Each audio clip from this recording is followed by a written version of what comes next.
सभी विद्यार्थी 9th standard के ब्रांच के विद्यार्थी और साथ में मेन स्कूल के सभी विद्यार्थियों का मैं चौहान सर स्वागत करता हूं। आज फिर से आप लोग विज्ञान की इस पढ़ाई को देखेंगे। आपको वीडियो में दिखाता हूं, जो बाहर से बने हुए उसमें चित्र आपको दिखाए जाते हैं, जिस और साथ में ऑडियो या वीडियो की सहायता से आपको पढ़ाया भी जाता है। और प्रयास यही किया जाता है कि ज़्यादा से ज़्यादा विद्यार्थियों को ये सब बातें समझ में आ जाए। तो हमने सजीवों की जीवन प्रक्रिया इसके बारे में पढ़ाई की है और इसके अंतर्गत हमने परिवहन ट्रांसपोर्टेशन के बारे में पढ़ा था कि वनस्पति में भी परिवहन होता है और मनुष्य या प्राणियों के शरीर में भी परिवहन होता है।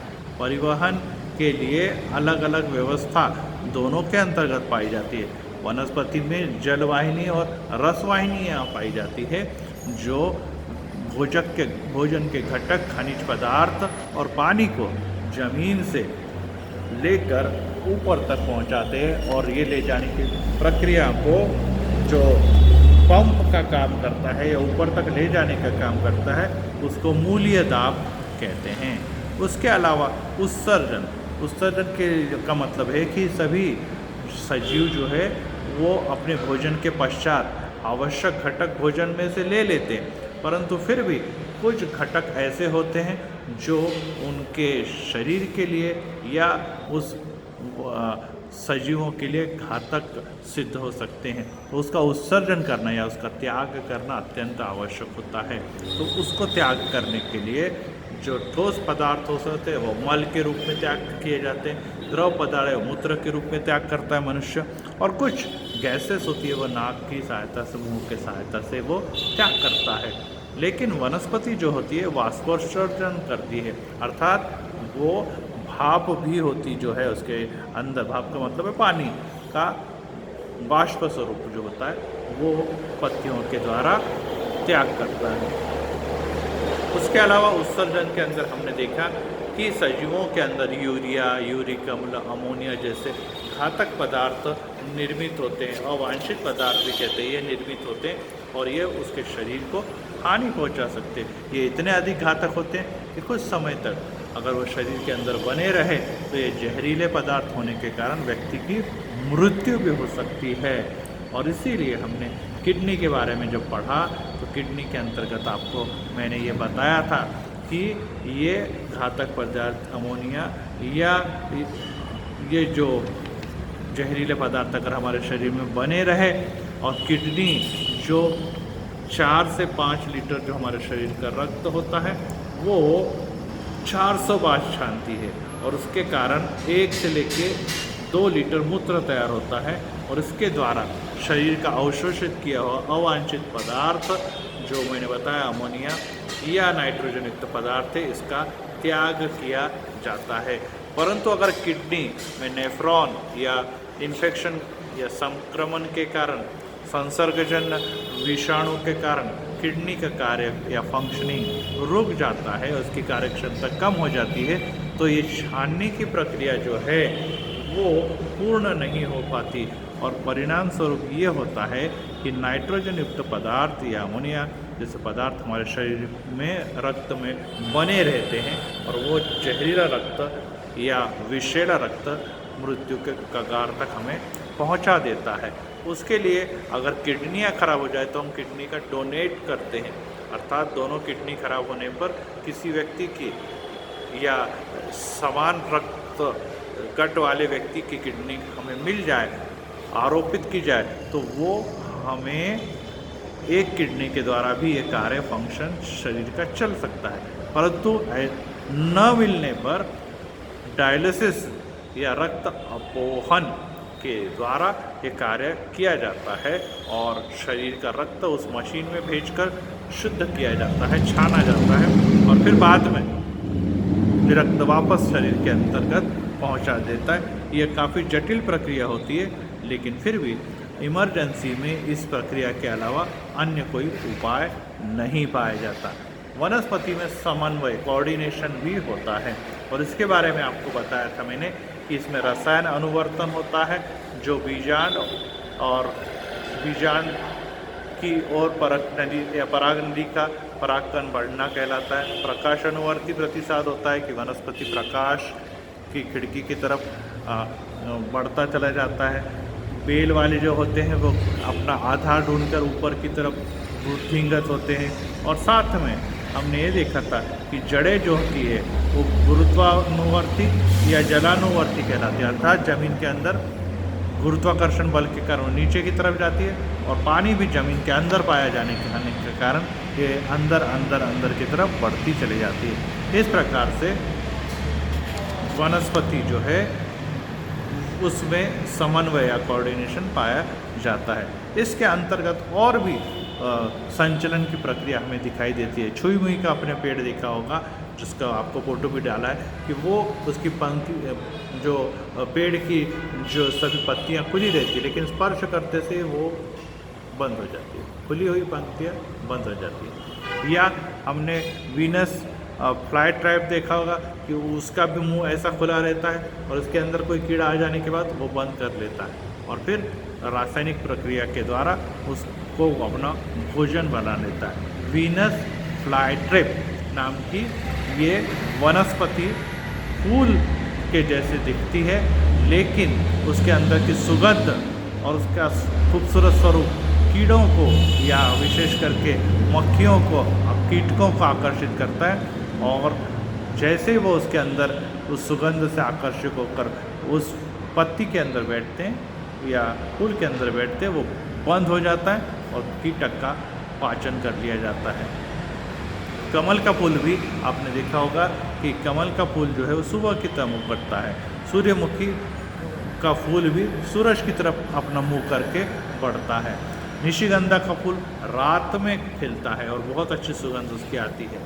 ड्रेसरा नाम की कीटक भक्षी वनस्पति के तंतु जो होते हैं वे अंदर की ओर मुड़ जाते हैं और कीटक को पिंजरे के रूप में बांधकर घेर लेते हैं। और गुल मेहंदी में फल पक जाता है तो फूटकर उसके जो अंदर के छोटे छोटे बीज सब तरफ बिखर जाते हैं। तो ये सब बातें क्या बताती है कि इनमें भी भोजन प्राप्त करने के लिए या फलन के लिए कुछ कार्य होता है, वृद्धि का कार्य होता है, समन्वय का कार्य होता है, और इसके कारण ये निश्चित ही अपने जीवन प्रक्रिया को आगे बढ़ाते हैं। तो ये वनस्पति में पाया जाता है। प्राणियों में तो सभी को मालूम है कि उसका मुंह है, उसके पास हाथ है, उसके पास पैर है, उसके पास पंजे हैं, उसके पास दांत हैं, और इसकी सहायता से वो क्या करता है, अपने भक्षक को पकड़ता है, भोजन को ग्रहण करता है और अपनी जीवन प्रक्रिया को चलाता है। परंतु इस जीवन प्रक्रिया को चलाने के लिए पीछे मैंने आपको फोटो भी दिए हुए, वो भी आपने अपने का बनाना है कि तंत्रिका कोशिका, न्यूरॉन कहते हैं हम लोग, ये पाए जाते हैं।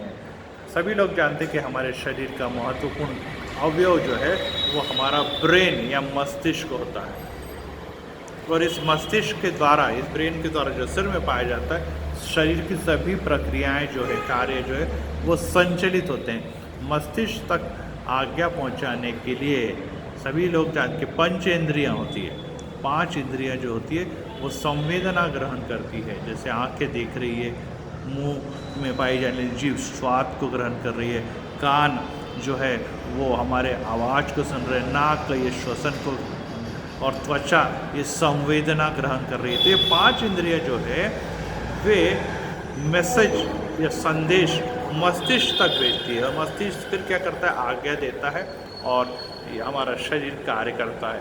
और ये सभी प्रकार के जो प्रक्रिया है उसको पहुंचाने के लिए या उसको चलाने के लिए विद्युत आवेश का संवहन हमारे शरीर में होता है। ये कैसे पहुंचता है, तो विद्युत आवेग जो होते हैं वो हमारे शरीर में से तंत्रिकाओं तक प्रोटीन के कारण ये सब कार्य करने में सक्षम होते हैं। और इसीलिए आपको जो एक आकृति दी हुई है जिसको कहा है तंत्रिका कोशिकाएं, ये तंत्रिका कोशिकाएं हमारे सर से लेके हमारे रीढ़ की हड्डी से होती हुई शरीर के सब अवयवों की कोशिकाओं से जाकर जुड़ जाती हैं, और शरीर के हर कोशिकाओं और फिर कोशिकाओं से बने हुए अंगों की सहायता से ब्रेन या मस्तिष्क कार्य करवाता है।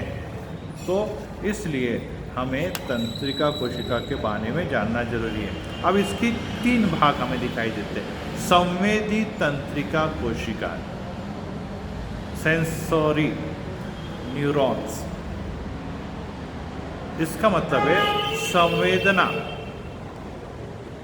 तो हमारे शरीर में जो ज्ञानेंद्रियाँ होती है, जैसे मैंने अभी बताया कि 5 ज्ञानेंद्रियाँ होती है, वे हमारे मस्तिष्क और मेरुरज्जु तक संवेदनाओं को, आवेगों को पहुंचाती है। जैसे मुझे अगर बोलना है तो मेरा मुंह, अगर मुझे गरम चटका लगा तो मेरा हाथ जलता है, झटके से पीछे आ जाता है। मेरे आँख में अगर कचरा गया तो आँख में से पानी आ जाता है। तो ये सब जो बातें हैं, ये संवेदनाएं हैं जो पंचेंद्रियां के द्वारा संवेग जो है वो मस्तिष्क को मेरुरज्जु के द्वारा भेजे जाते हैं। तो ये कार्य करने वाली, मतलब अवयव से लेके मस्तिष्क तक ले जाने वाली तंत्रिका कोशिका को संवेदी तंत्रिका कोशिकाएं कहते हैं। अब प्रेरक, दूसरा भाग है प्रेरक तंत्रिका कोशिका, मोटर। अब इस मोटर न्यूरॉन्स का काम क्या है? इसका ठीक उल्टा है। मस्तिष्क से आवेगों का संवहन वो मांसपेशियों तक और ग्रंथियों तक करती है, ग्रंथियों तक करती है। तो जैसे मेरे आँख में कचरा गया तो ये जो आवेग है वो मस्तिष्क तक पहुंचा गया। मेरे पैर को कांटा या कीला लग गया तो जो वेदना हो रही है वो वेदना को मस्तिष्क तक पहुंचाते हैं। और फिर उसके बाद क्या करता? मस्तिष्क प्रेरक तंत्रिका कोशिका के द्वारा आज्ञा प्रेरित करता है, संप्रेरित करता है, भेजता है। और फिर मेरे आँख में से पानी आ जाएगा, मेरे पैर में कांटा गड़ गया तो मैं लंगड़ा के चलने लगूंगा। ये सब बातें क्यों संभव हो पाई? क्योंकि प्रेरक तंत्रिका कोशिका को मस्तिष्क ने की सहायता, प्रेरक तंत्रिका कोशिका की सहायता से मस्तिष्क ने अवयव को आज्ञा दी और अब मेरा पैर लंगड़ा के चलने लग गया या मेरी आँखों में से पानी बाहर आने लग गया। और इसके दोनों के लिए संवेदी तंत्रिका कोशिकाएं जो शरीर से मस्तिष्क तक या ज्ञानेंद्रिय से मस्तिष्क तक, प्रेरक तंत्रिका कोशिकाएं जो मस्तिष्क से शरीर के अवयव तक, मांसपेशियों तक कार्य कर रही, उसका सहयोग करने के लिए, उसको एकत्रित संकलन करने का कार्य कौन करती है? सहयोगी तंत्रिका कोशिकाएं, एसोसिएशन न्यूरॉन्स। मतलब इसका दोनों को मदद करने का काम, इसका कोऑर्डिनेशन जिसको हम कहेंगे, एसोसिएशन करने का काम, संबंध बनाए रखने का काम ये जो करती है उसे सहयोगी तंत्रिका कोशिकाएं कहलाती है। इस प्रकार से इन 3 तंत्रिका कोशिकाओं के द्वारा हमारे शरीर के काम निरंतर चलते रहते हैं। अब केंद्रिका तंत्र, सेंट्रल नर्वस सिस्टम, CNS कहते हैं उसको, मस्तिष्क और मेरुरज्जु से बना है। ये हमारे शरीर का अत्यंत महत्वपूर्ण भाग है, जिसके द्वारा हमारी रीढ़ की हड्डी ये मेरुरज्जु कहलाती है। और ये किसके साथ जुड़ी हुई है? मस्तिष्क से जुड़ी हुई है। और ये इस पर ही हमारा शरीर खड़ा है पूरा, और इसके द्वारा ही आज्ञा उस पर पहुँचती है। और सभी लोग जानते हैं कि हमारी खोपड़ी जो होती है, ये जो स्कल जिसको कहते हैं, उसके अंदर सुरक्षित एक भाग, शरीर का महत्वपूर्ण भाग बना है, जिसको अपन लोग बोलते हैं मस्तिष्क या ब्रेन। पीछे की तरफ से आपने देखा कि यहाँ से एक नली या एक गर्दन में से होती हुई एक अवयव नीचे की तरफ रीढ़ की हड्डी की तरफ जाता है, पीठ की तरफ से होते जाता है। इसको स्पाइनल कॉर्ड या मेरुरज्जु कहते हैं। और ये भी हमारे शरीर के मस्तिष्क का शरीर के अन्य अवयवों के साथ जोड़ने का काम करता है। और इस प्रकार से इस लंबी गुहा को, इस लंबी हड्डी को हम लोग केंद्रीय वाहिनी या केंद्रीय कहते हैं। इस प्रकार से हमारे शरीर का ये सभी भाग बना होता है। तो यहीं पे हम रुकते हैं, ज़रा डिस्टर्बेंस अधिक है इसलिए बचा हुआ भाग मैं बाद में पढ़ाऊँगा। फिर से एक बार आपको रिपीट करता हूँ, अच्छे से पढ़ाई करें। जो प्रश्न उत्तर मैं आपको आज दे रहा हूँ, वो प्रश्न उत्तर अपनी कॉपी में लिखें और सभी आकृतियाँ जो आपको दी जा रही है वो बनाकर उसके पिक्चर्स मुझे भेजें, जिससे मुझे जांचने में आसानी हो। इस प्रकार से मैं ये रुकता हूँ। अपना निगाह रखें, सावधानी बरतें और साफ सुथरा रहे, सैनिटाइज करें और सोशल डिस्टेंस का पालन करें। Thank you, God bless you.